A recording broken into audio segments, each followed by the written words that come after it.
Em transmissão ao vivo pelas redes sociais, o deputado federal Marcel Van Hatten comentou os projetos mais polêmicos aprovados pela Câmara nesta semana, mas antes de começar fez um alerta sobre a constante escalada de autoritarismo no país.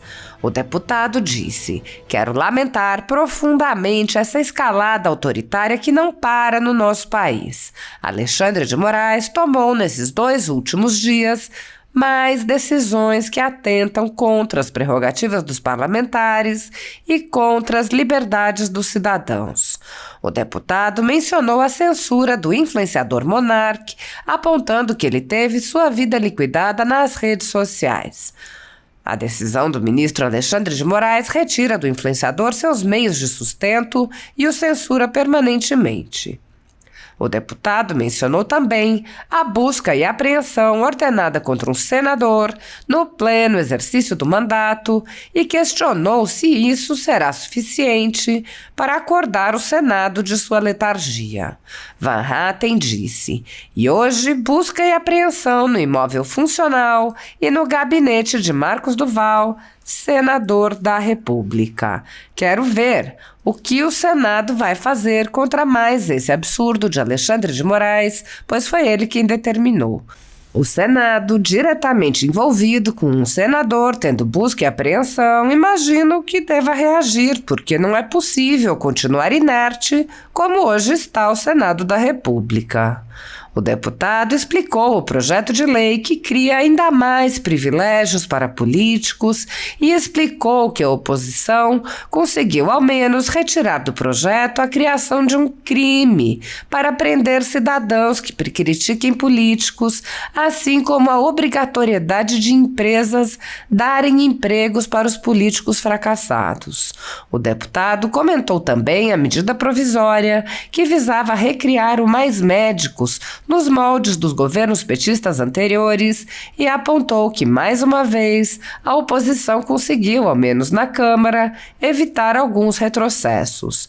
Van Hatten explicou que foram retirados da MP aspectos como o envio de dinheiro para financiar a ditadura cubana e a dispensa do Revalida para supostos médicos e incluiu a preferência para médicos brasileiros. O deputado disse: "O governo fica dizendo que teve uma vitória, mas não teve nada." O deputado falou da importância de comemorar pequenas vitórias em meio ao cenário desolador. Ele disse: "Muitas pessoas acompanham a situação com muita dor e muito desespero até por causa das situações que estamos vivendo, de restrições de liberdades, de retrocessos que o governo Lula está promovendo no Brasil. Precisamos comemorar as pequenas e grandes vitórias. Essas últimas vitórias foram grandes." Apoiadores do ex-presidente Jair Bolsonaro e pessoas que apenas têm um discurso diferente do imposto pelo cartel midiático vêm sendo perseguidos, em especial pelo judiciário. Além dos inquéritos conduzidos pelo ministro Alexandre de Moraes no Supremo Tribunal Federal, também o ex-corregedor do TSE, Luiz Felipe Salomão, criou seu próprio inquérito administrativo e ordenou o confisco da renda de sites e canais conservadores como Bárbara do canal Te Atualizei e a Folha Política. Toda a receita de mais de 23 meses do nosso trabalho está bloqueada por ordem do TSE, com aplauso dos ministros Luiz Roberto Barroso, Alexandre de Moraes e Edson Fachin. Sem a possibilidade de receber a renda de seu trabalho, o jornal corre o risco de fechar. Se você apoia o trabalho da Folha Política e pode ajudar, use o QR Code para doar qualquer quantia para a empresa Raposo Fernandes ou use o código ajude@folhapolitica.org. Caso prefira, há a opção de transferência bancária para a conta da empresa Raposo Fernandes, disponível na descrição deste vídeo e no comentário fixado no topo. Há 10 anos, a Folha Política faz a cobertura da política brasileira, mostrando atos, pronunciamentos e eventos dos 3 poderes, quebrando a espiral do silêncio imposta pelo cartel de mídia que quer o monopólio da informação. Pix ajude@folhapolitica.org. Assista! Boa noite, diretamente aqui do gabinete 958, anexo 4 da Câmara dos Deputados, falando com vocês um pouco sobre essa semana que teve projetos de lei aprovados, um deles gerando uma repercussão enorme em todo o Brasil, em virtude de estabelecer mais privilégios para os políticos. Eu quero falar um pouco sobre o projeto que estabeleceu o crime de discriminação contra políticos, fazer alguns esclarecimentos, por isso o título desta live, e também quero falar sobre, muito rapidamente, o tema do Mais Médicos, uma medida provisória do governo Lula, que também foi aprovada ontem aqui na Câmara dos Deputados. Antes, porém, quero lamentar profundamente esta escalada autoritária que não para no nosso país. Alexandre de Moraes tomou, nesses 2 últimos dias, mais decisões que atentam contra as prerrogativas parlamentares e contra a liberdade dos cidadãos. Sobre a liberdade dos cidadãos, nós vimos Bruno Ayub, o monarca, ter sua vida liquidada nas redes sociais, todas as suas redes bloqueadas, sob pena de multa de 100 mil reais por dia para cada rede que mantiver as contas dele online, já bloqueado ele está, e 10 mil reais por post que ele fizer. Tudo isso um absurdo. E hoje busca e apreensão no imóvel funcional e no gabinete de Marcos Duval, senador da República. Quero ver o que o Senado vai fazer contra este absurdo de Alexandre de Moraes, pois foi ele quem determinou. Então, agora o Senado diretamente envolvido com o senador tendo busca e apreensão, eu imagino que deva reagir, porque não é possível continuar inerte como hoje está o Senado da República. Sobre os 2 projetos de lei que eu falei no início desta live, o primeiro deles, discriminação contra políticos, tornou-se crime, porém felizmente nós conseguimos evitar muita coisa ruim que estava no projeto. Ficou limitado apenas à questão financeira, a abertura de conta bancária e concessão de crédito, e pior, foram incluídos ainda qualquer cidadão comum, todos os cidadãos comuns, ou seja, não políticos ou sem detenção sem nenhum tipo de privilégio ou imunidade, nas hipóteses agora penais, de prisão de até 4 anos em caso de o gerente de um banco, por exemplo, não fornecer crédito a um cidadão ou a um político que ainda não foi condenado. Ou seja, se um cidadão estelionatário ou político, fraudador, criminoso, corrupto, condenado em várias instâncias, em 2, digamos, e que ainda tem o seu processo não transitado em julgado, o banco, se negar crédito ou se negar dinheiro para ele, vai sofrer sanções. Não se sabe ainda quem exatamente, o projeto não é claro, se é o gerente, se é o atendente, se é o presidente do banco, mas pode correr risco de pegar cadeia de até 4 anos. O projeto agora está no Senado. Ele é completamente inexequível, imagino que vá lá ser completamente também arquivado, mas é um absurdo. Agora nós conseguimos, acho que é importante dizer isso, conter danos, vários deles. Um era o de fazer com que o cidadão que criticasse um político, chamasse-o de corrupto ou de ladrão, mesmo ele sendo condenado em várias instâncias, aliás, como é o caso do presidente da República, condenado, depois descondenado por processos anulados, não porque os crimes não aconteceram. No momento em que o cidadão criticasse, chamasse de ladrão um político ladrão, ele poderia vir a ser preso. Ou seja, o político que rouba, o político que é ladrão não vai preso, porque sem trânsito em julgado, mesmo com segunda instância, com instância recursal, o político não vai preso. Mas o cidadão que chamar o político corrupto de corrupto ou de ladrão, ele pode ir para a cadeia. É um absurdo total, isso não está no projeto mais, não foi aprovado. Nós nos articulamos, a oposição, aliás, parabéns ao deputado Carlos Jordi, líder da oposição, pelo trabalho que ele fez para retirar esse ponto do texto. Então isso precisa ficar muito claro. Este ponto não foi aprovado, como nós estamos vendo muita gente espalhando por aí, parte da mídia espalhando. Agora, a parte dos bancos, do financiamento, sim, foi aprovado. Além disso, tá sem áudio no Facebook, então eu vou concluir aqui no Facebook e vou postar aquilo que nós estamos fazendo no Instagram. Sinto muito, pessoal. Quem está assistindo no Facebook vai ver depois pelo Instagram, a gente posta, a live tá no Instagram.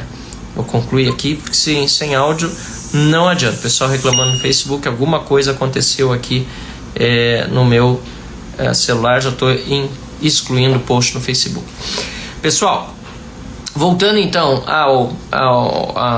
a questão do projeto da discriminação contra políticos, também tinha outra parte que foi retirada, que era a garantia de emprego para qualquer político, veja bem, mesmo 5 anos depois de não se eleger, porque se consideraria considerar-se uma discriminação não dar emprego para um político em virtude da sua posição política, e portanto a iniciativa privada teria de acolher todos os políticos não eleitos, independentemente de terem sido anteriormente, inclusive, representantes públicos que malversaram o dinheiro do povo. Isso era também gravíssimo. Então, felizmente, nós conseguimos reverter algumas dessas questões. Quanto à questão da MP dos mais médicos, nós tivemos também muitos avanços graças ao trabalho da oposição. E eu acho importantíssimo nós dizermos isso, porque o governo fica dizendo que teve uma vitória, não teve nada.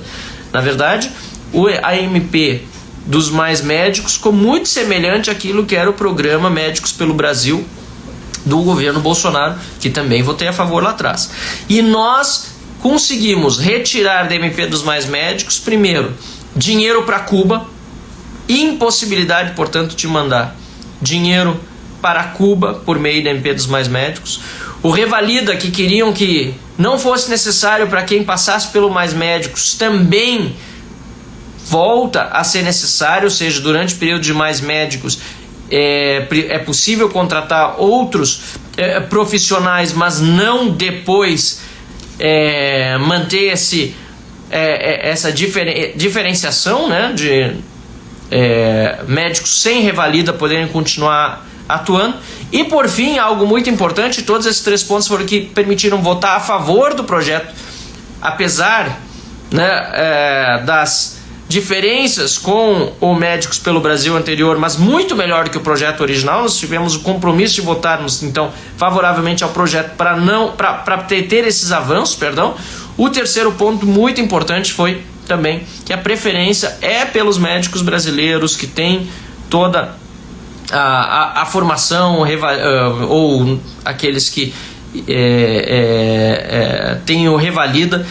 Esses têm a prioridade, não tendo, aí sim, profissionais desses vão à busca para os lugares, inclusive no Brasil, muitos rincões que precisam de atendimento médico, outros profissionais. Acho que esses 3 pontos foram fundamentais para que nós pudéssemos também comemorar uma vitória da oposição sobre o governo, que queria voltar a financiar ditaduras, como financiou a de Cuba, um absurdo, com o programa Mais Médicos lá atrás. Então acho importante nós falarmos sobre isso, porque muita gente acompanha as coisas que acontecem no Brasil com muita dor, e eu também, muito desespero até por causa das situações que nós estamos vivendo, de restrição de liberdades, de retrocessos, né, que o governo Lula está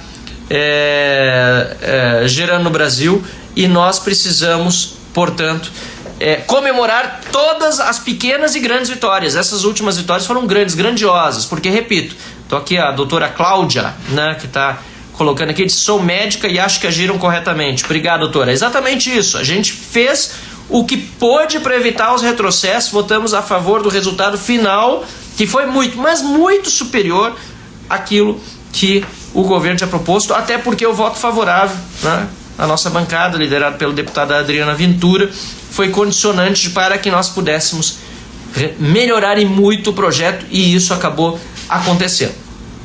Este ponto então esclarecido, também feito esclarecimento sobre o projeto de discriminação de políticos, que é ruim, que é muito ruim. Espero que não ande no Senado, eu acho que não vai andar, mas era infinitamente pior, e foi graças ao trabalho da oposição que nós conseguimos melhorar o projeto e evitar tanto retrocesso. Muito obrigado a todos aí pela audiência. Vamos continuar trabalhando firmemente pelo nosso país, evitando os retrocessos. A gente sabe que não está fácil, mas contem comigo, fico muito contente de poder receber tantas mensagens positivas ao longo, principalmente desses últimos dias, pessoas pedindo, por exemplo, para não desistir, e estou aqui, 19 horas quase, no meu gabinete em Brasília, conversando com vocês. Um abraço a todos, uma boa noite. E para informar também, a partir desse fim de semana, inicio viagem aos Estados Unidos, passarei os próximos dias participando do Instituto Ekton. Mais uma vez fui convidado não apenas como participante, mas como palestrante, e certamente muitas das informações que a gente tem aqui no nosso país e o estrangeiro não conhece, quem está lá fora não tem acesso, eu certamente levarei nesses próximos dias lá para essas plateias que encontrarei e outras pessoas com quem conversarei nos Estados Unidos. Vem novidade pela frente, vocês vão acompanhando aqui pelas minhas redes sociais. Tá bom, pessoal? Um abraço. Onde, Carla? Michigan, Grand Rapids, Michigan, nos Estados Unidos. Quem estiver lá por perto é bem-vindo. Valeu!